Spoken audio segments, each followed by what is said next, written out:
Hello, everyone. I'm Everton de Oliveira, the Professor Agua from the Groundwater Project, and I'm very glad to bring you a new book, Conjunctive Water Management. This is a great book written by Richard Evans and Randall Hanson. Richard has an extensive production in hydrogeology and is now a principal hydrogeologist at Jacobs. Randall is also impressive. He was a lead USGS researcher hydrogeologist for more than 38 years. Great careers and such a fine book. If you're a hydrologist, if you're starting your career, start with this book in your mind. Everybody will profit from that. Yourself and the people that are going to need water in the next 100 years or more. And the same thing, if your career is already in place, you should read the book so you can see that many things are going to be in the right places after you read the book. Congratulations for both authors. Welcome, both of you. Welcome, please. Make a brief introduction about yourselves so our audience know who are the person behind the book. Please, welcome.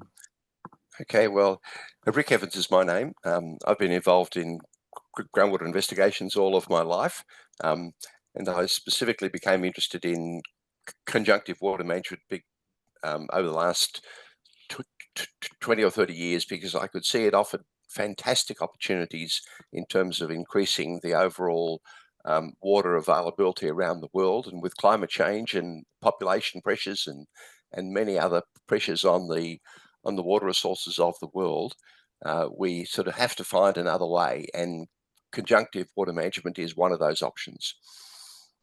Very good. You, Randall, please. Greetings, everyone. I'm Randy Hanson, and I was a lead hydrologist for the USGS, a research hydrologist for over 38 years.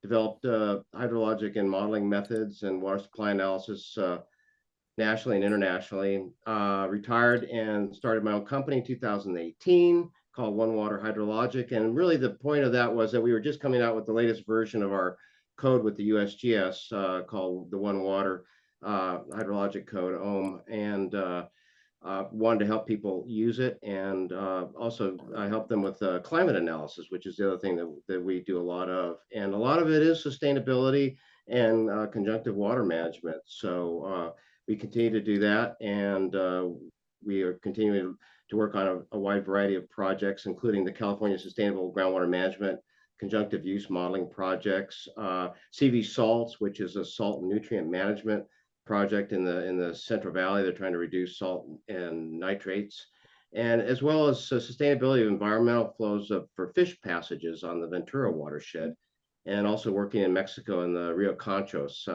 which is a transboundary watershed that is in desperate need of sustainability. That's very good. So one personal question, how did you both got together to put this book in place? Because you're quite far apart from each other, and now we have someone from Brazil. So one guy. Yeah. John Cherry suggested that we might work together on this, only because John was aware that we sort of both had an interest in this area, and he was keen on the overall topic of conjunctive water management, and so he put us together, as it were, and suggested that we might come up with something a great improvement on what one of us might individually do. Yeah, that's a great way to describe it. I really didn't know Richard.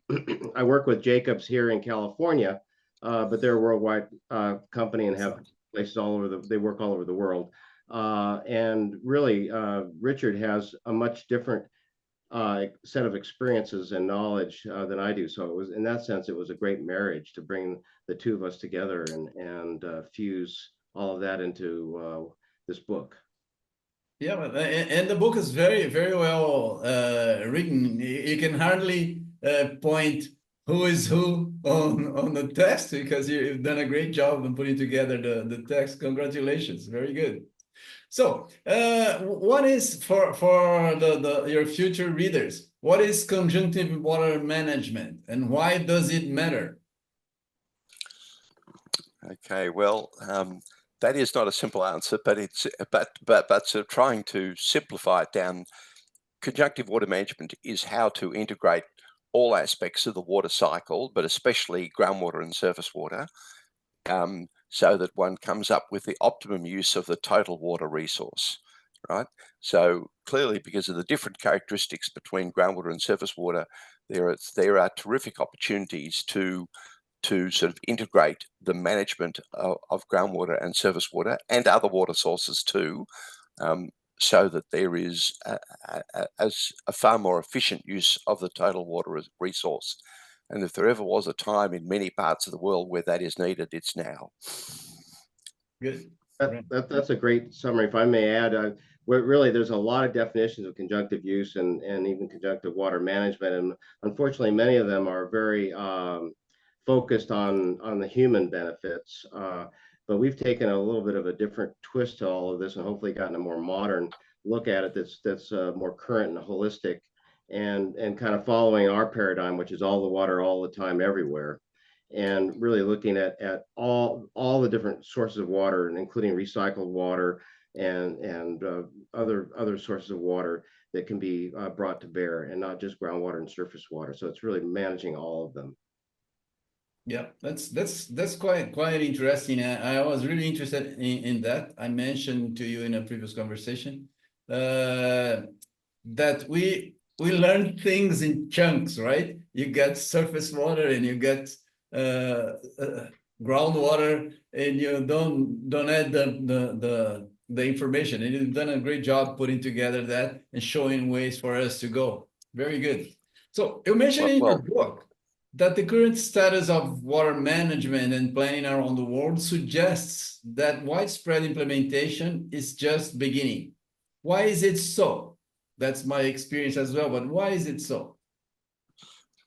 Well, as you indicated, unfortunately, our education system, our institutions, the way many countries in the world manage water now is that groundwater is kept separate from surface water and other water sources.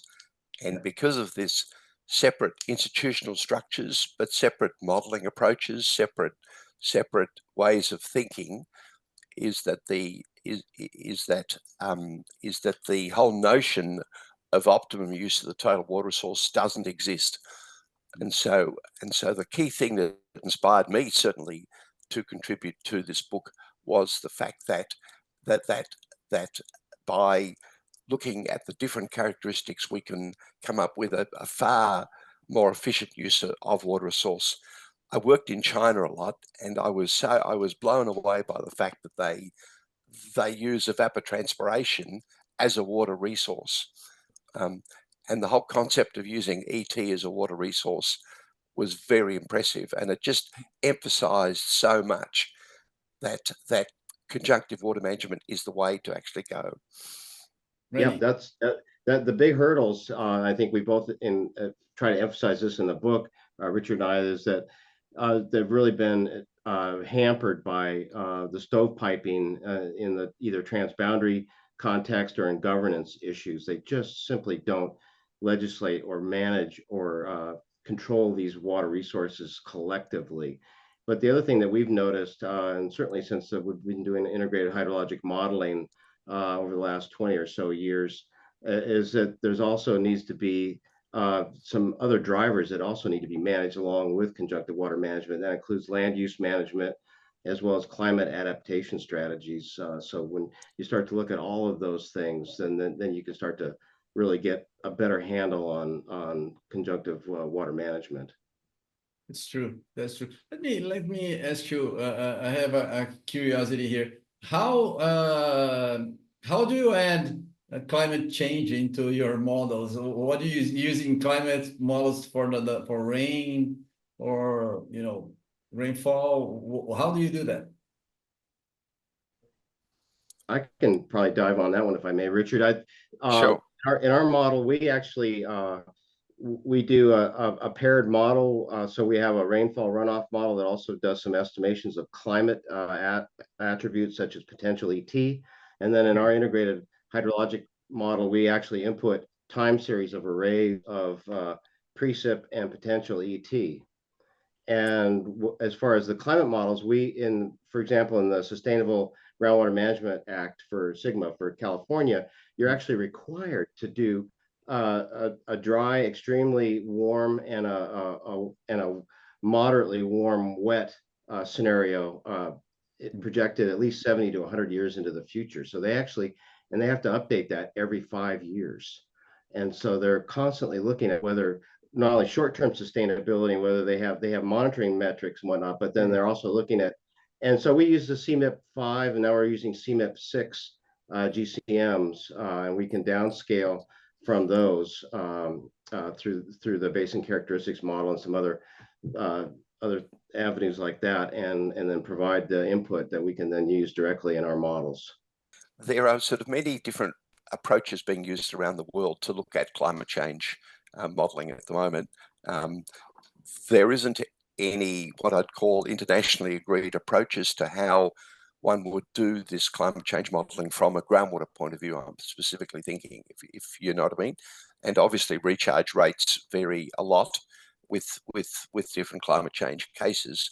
And I've seen, you know, different approaches done by different institutions around the world. You know, there isn't any doubt in my mind that as climate change evolves and we understand it more, which hopefully we certainly will, that coming up with some sort of international approach or standard or consensus as to how the climate change modelling would be undertaken is needed. And one can only hope that that will occur in the future. Randy is using his sort of modelling in this specific way, and that's excellent. But there are other ways as well. Right. It's a detailed a discussion required to go into exactly all the other ways, which we probably cannot do now.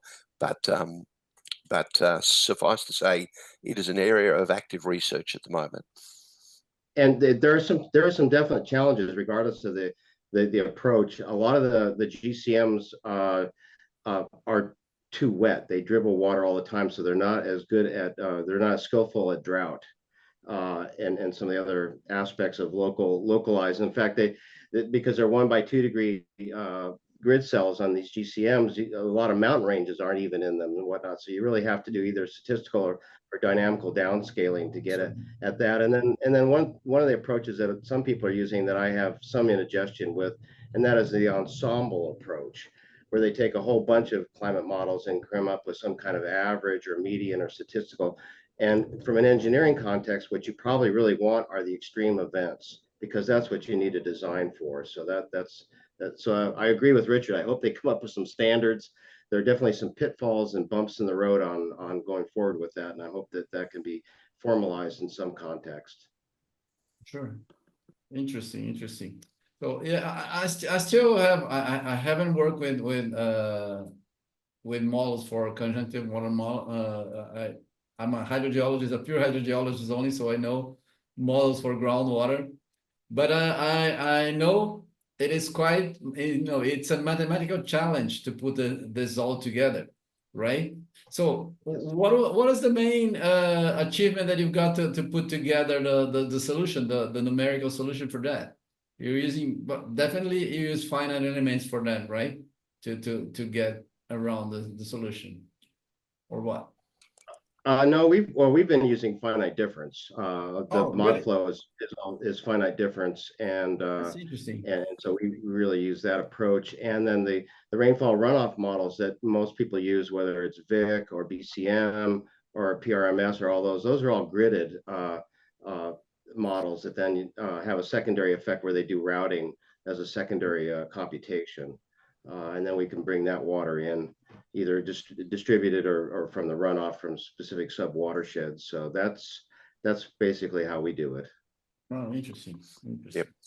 One of the key points which we try to emphasize in the book is that depending upon the objectives of the modeling, you can come up with very different approaches, okay? And so being very clear as to what we're to achieve in any modeling exercise is the very important first step. And often one comes up with an approach which just says we will model climate change.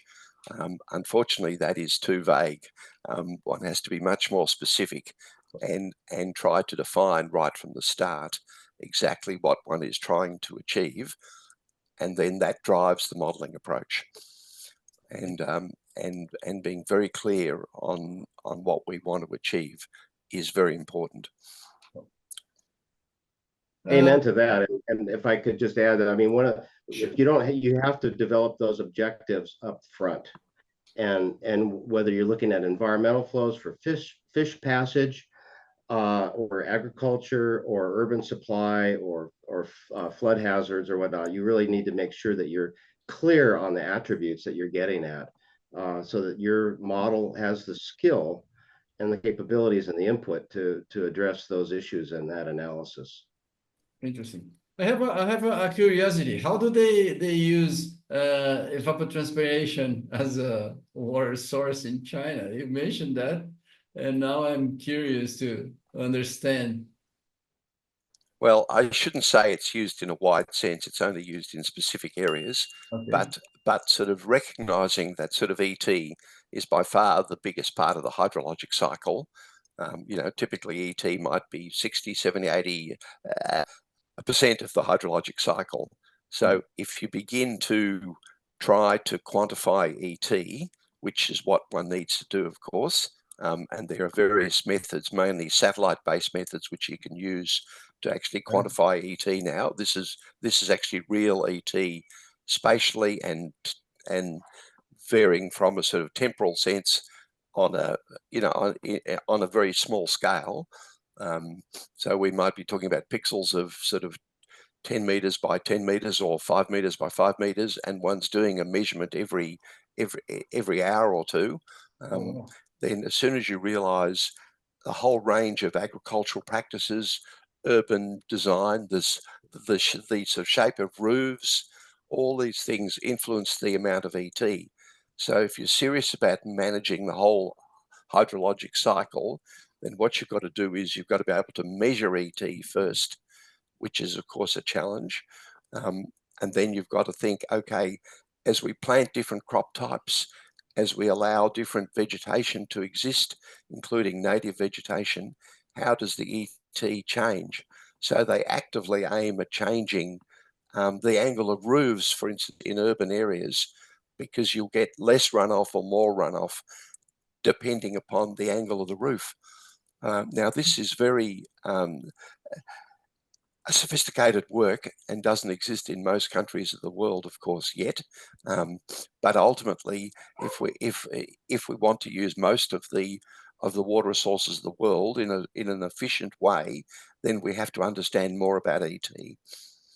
It's a good thing to make these interviews that the things in the book become more clear, you know, as we talk. Thank you very much, guys. That's very nice.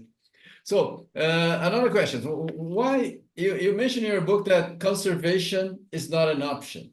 Why is that? And I also like to stretch a bit your answer.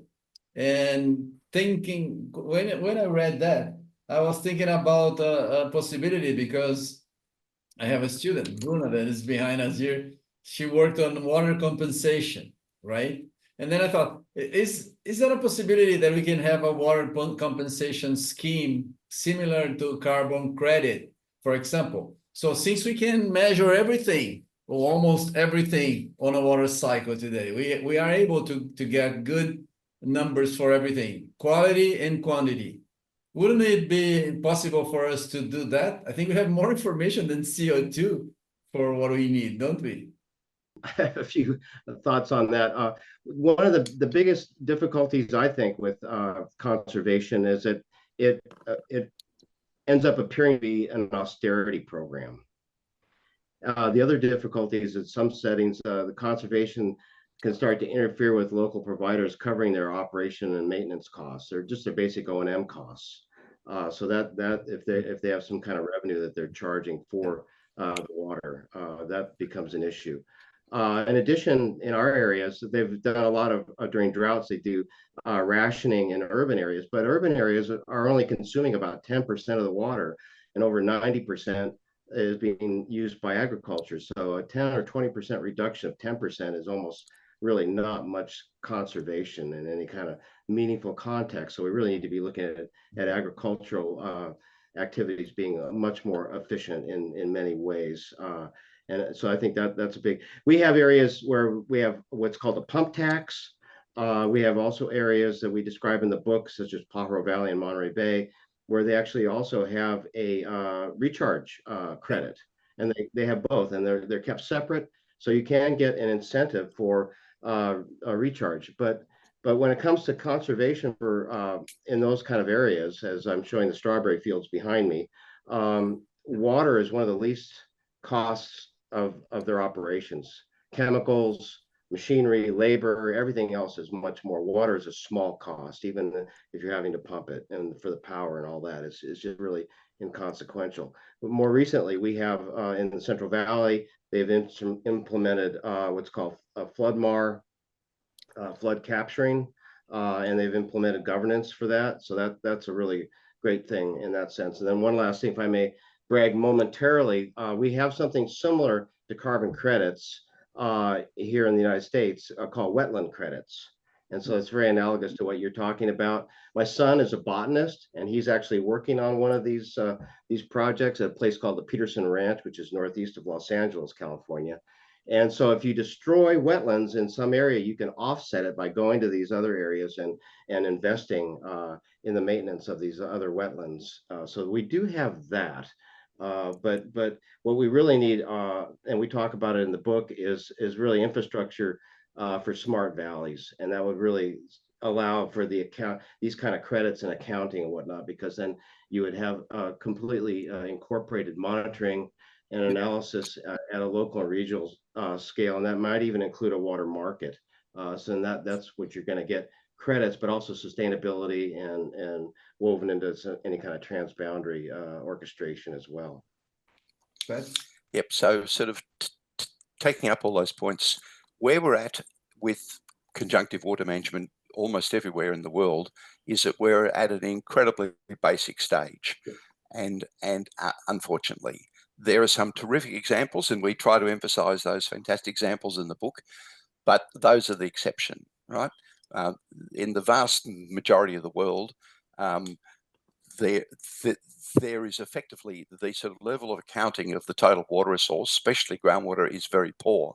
So the whole notion of establishing a sort of a carbon credit type equivalent market is very difficult at the moment, because basic measurement of, say, groundwater usage, for example, and a whole range of other things doesn't exist.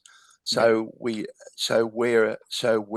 at a stage where we have to up our act in a big way to improve our level of sort of accounting, so that we can ultimately move towards what you're talking about. So a carbon credit type equivalent could eventually occur, but it's a long way away from where we're at the moment. Certainly water markets exist in many places now, but when you look closely at the water markets, there are some flaws in the water markets.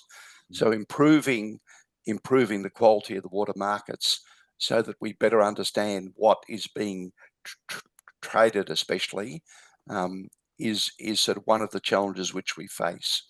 And the book emphasizes overall that the fundamental problem is actually a governance issue, right? It's not a hydrologic issue. It's not a sort of understanding of the science, even though there are major science gaps. The sort of fundamental problem is that our institutions are not set up to have effective conjunctive water management. So our big challenge is to get the different agencies who often manage different parts of the hydrologic cycle talking to each other, so that they begin to have some far better integrated management effectively. And so unfortunately, we're a long way away from a sort of carbon credit type equivalent at the moment, because of these other factors, as it were.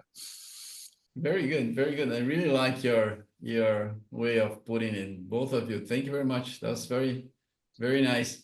So what do you believe then is needed for conjunctive water management to become mainstream in water management, for everybody to think on conjunctive water management right from the start? And are there suggestions for that in your book? Lots of them. Lots of them, in fact. Yeah. We sort of spent the whole chapter talking about it. I suppose the first one is basic education, actually, in universities, in degrees which people get. The need for much more education about conjunctive water management. We have a siloed education system at the moment. In most cases, not always. There are a couple of fantastic exceptions, but you know, people tend to become surface water hydrologists or groundwater hydrogeologists, right? And as a result, at the basic education level, people don't necessarily interact as much as what they need to. There's a whole raft of other institutional impediments as well, which would need to be addressed.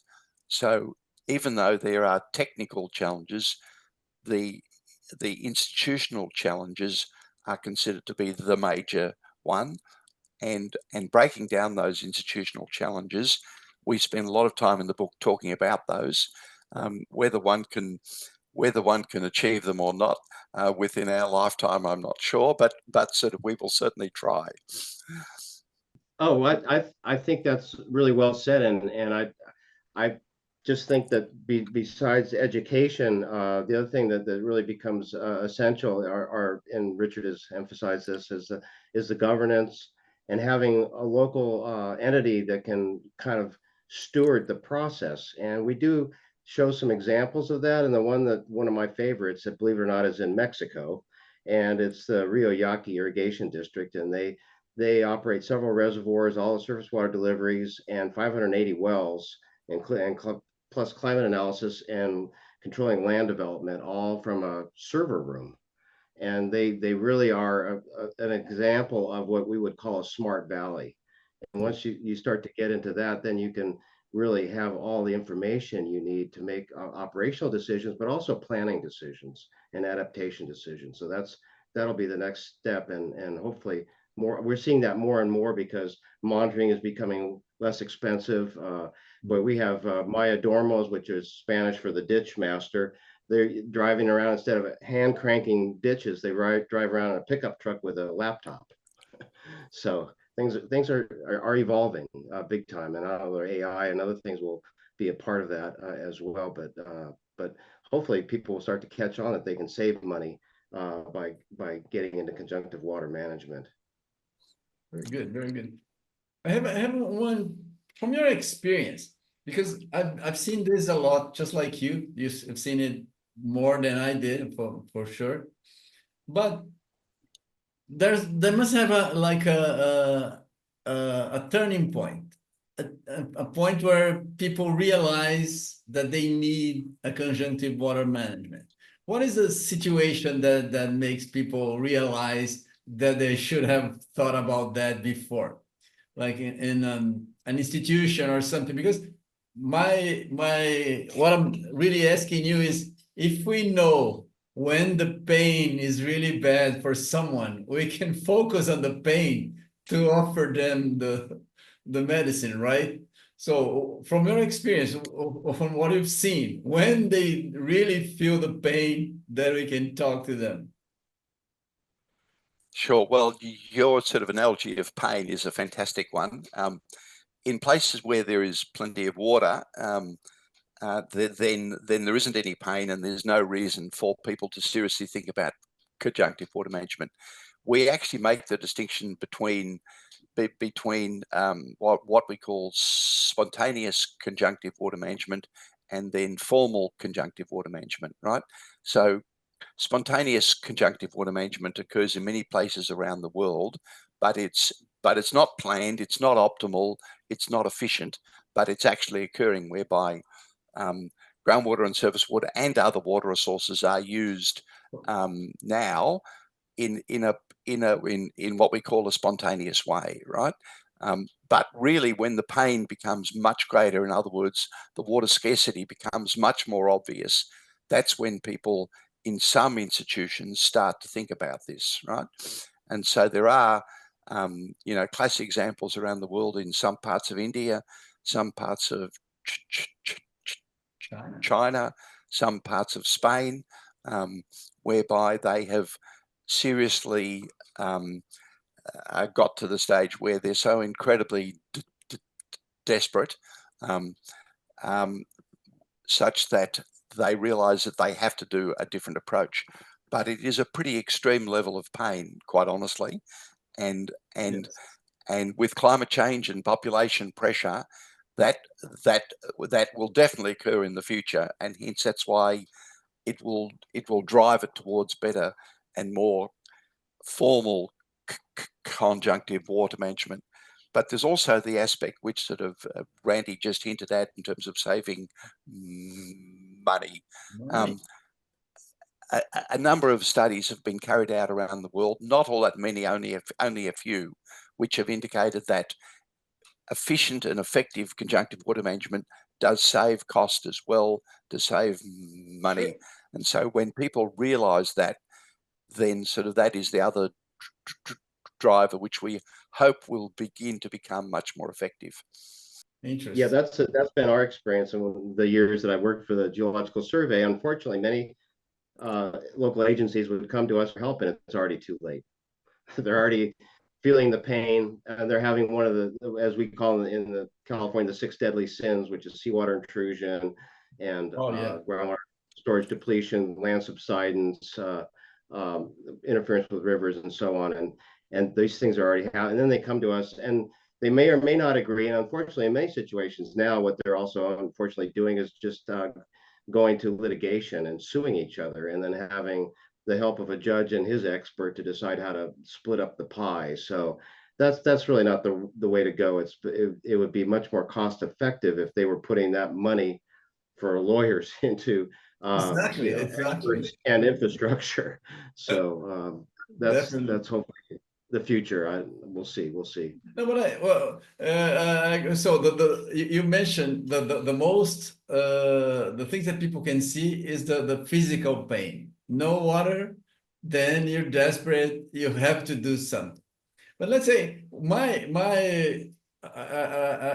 would like to have, for example, let's say if we have a money strategy. That's why I asked you about the water credit. Let's say that we won't get a perfect water credit system for us to manage. But if we start pricing water depending on how you wisely expand it or not, and people could make, that could become accountable for companies. For example, they could anticipate a problem in the future, so they could measure the pain. When the pain is in your pocket, it really hurts, right? We know that. So it's gonna be a way for them to start thinking. I'm just trying to suggest a way that we can get around this stupidity of not using conjunctive water management. When you actually refer to sort of water pricing, in many places in the world, in my experience, surface water is artificially subsidized. Groundwater is not necessarily artificially subsidized, right? So the pain is hidden to a degree, right? So only when it becomes much more extreme that the real cost of the water becomes obvious, right? And so because governments throughout the world use water pricing as an election or to keep people happy, and in fact, I think in almost every country where I've worked in, there is some subsidies, either hidden or very obvious, which distorts the price of different aspects of the water cycle, which is a significant impediment against conjunctive water management, because you don't know what does it really cost to supply that irrigation water to that farmer via a surface water channel, as distinct from the real cost of supplying groundwater because of electricity prices being distorted as well. So one of the first challenges is to be able to identify the real cost of the different aspects of the water cycle, and then apply that in a logical, calm way into working out what is the optimum use of that water, keeping in mind the different costs of those different aspects of the water. And where that is occurring, then we do definitely get conjunctive water management occurring, right? But that is rare. That is very rare, because the whole pricing mechanism is distorted in most places, right? So certainly one of the aspects of conjunctive water management which we would be pushing is some honest assessment of the real cost of doing things. And then the pain becomes much more obvious, as it were, and then you can start to move ahead.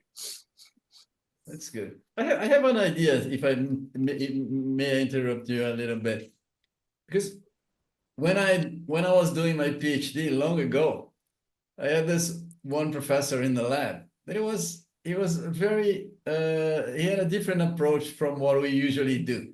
When we're going to set up experiment, we think about everything beforehand, and then we prepare, we measure, and then you buy everything and you go there to run your experiment, right? And he wouldn't do that. We were talking, and he said, "Come on, let's go to the lab." And he grabs his coffee, his mix, his stuff. It was a dirty work. It's amazing, very dirty work. But the first idea was there. I was really impressed how a smart way of approaching things were, because it was cheap. As we were talking, he was trying something, and then it was just clean the mess after that. But the first approach was already there, and we wouldn't measure properly, but we could see if that would work. And in many cases, we just dropped the idea right from the start because it was bullshit, right? So I'm telling you that for one thing. Let's say we use this approach for the water pricing. We try a price. We don't know which price is that, because it's very hard to get the proper pricing for water. You know better than I do. But then everybody starts working for a given price, not paying, just making deals with artificial pricing. And then this price, according to economics, they try to adjust to whatever people is considering. That may be a possibility. We launch a digital price for water, so companies can price. They're already considering that. Many companies, they have a water pricing for their products, so they don't get in trouble in the future if something happened. So we could find something that they could trade, not trade properly, but at least compare. And I believe we can evolve from there, because if we have to expect ourselves to measure everything, it's going to take forever. How can we measure all the groundwater that is pumped in the world? We will never know. We never know. I'm just thinking here. You don't have I hear what you're saying, but that may be a good path. What we see in some settings is where people start to have problems, and then they just put a Band-Aid on it. Oh yeah. And it's like, and one classic example, this is down in Baja California on the coast.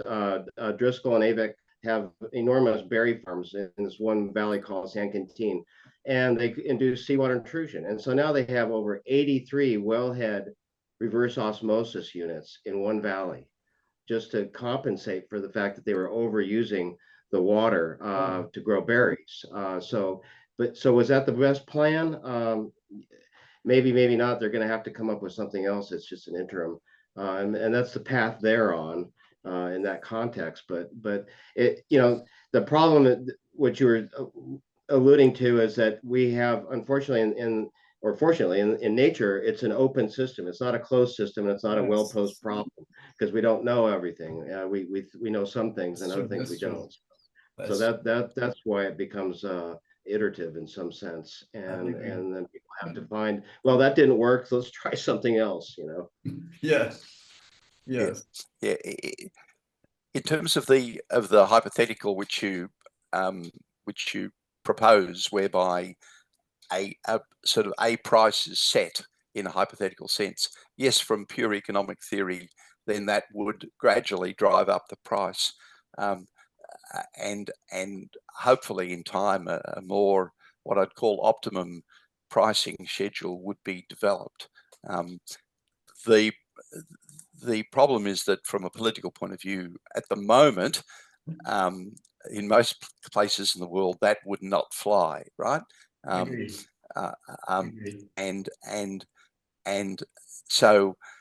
so you'd like to think that the key people that might be influenced by our book are the politicians, who might read something, and the politicians' advisors, and begin to sort of grasp a sort of a vision for the way water might be managed in the future, and sort of adjust the pricing, including going along the path which you're alluding to in terms of a sort of a water pricing mechanism, which is a sort of equivalent to a carbon pricing mechanism, so that one begins to get the right economic levers operating in terms of how you optimally use the total water resource. That would certainly be the goal. Sometime in the future. We're just a little way away from it now. That's all. That's true. That's true. All right, guys. Thank you very much. I think I stretched the conversation with you. It's good to have bright brains to talk about important stuff, and you're doing a great job. Congratulations for your book. We'll make sure we try to push it as much as we can, because it's such an important topic. Any hydrogeologist or hydrologist should read your book.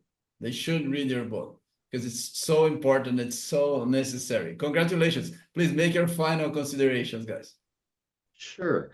I just am excited that we were able to put this together. It became a little bit, I don't know about for Richard, but for me, it's a little bit of my memoirs of various projects, and was able to bring this all together, fuse it all together with his great experience and whatnot. But as I've taught this around the world, I'm really been surprised at how it really requires a new way of thinking. So we not only need new governance, new economic structures and whatnot, but it's really a new way of thinking, and that there's a lot more things that are connected to each other than have been previously acknowledged or typically managed. So hopefully we're getting that aspect of it across, that this is a new way of thinking.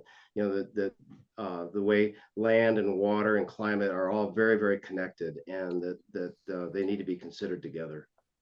Conjunctive water management will become even far more critical in the future with climate change, with sort of population pressure, with environmental awareness, especially in terms of surface water, groundwater interaction. That really, it's the only way. It's the only way. You know, our current systems are not working. There are examples throughout the world where they're not working, and we have to come up with a different approach. So hopefully our tries to point towards this alternative approach. And so how much people grasp it, we are not sure, but we will certainly give it a sort of a try.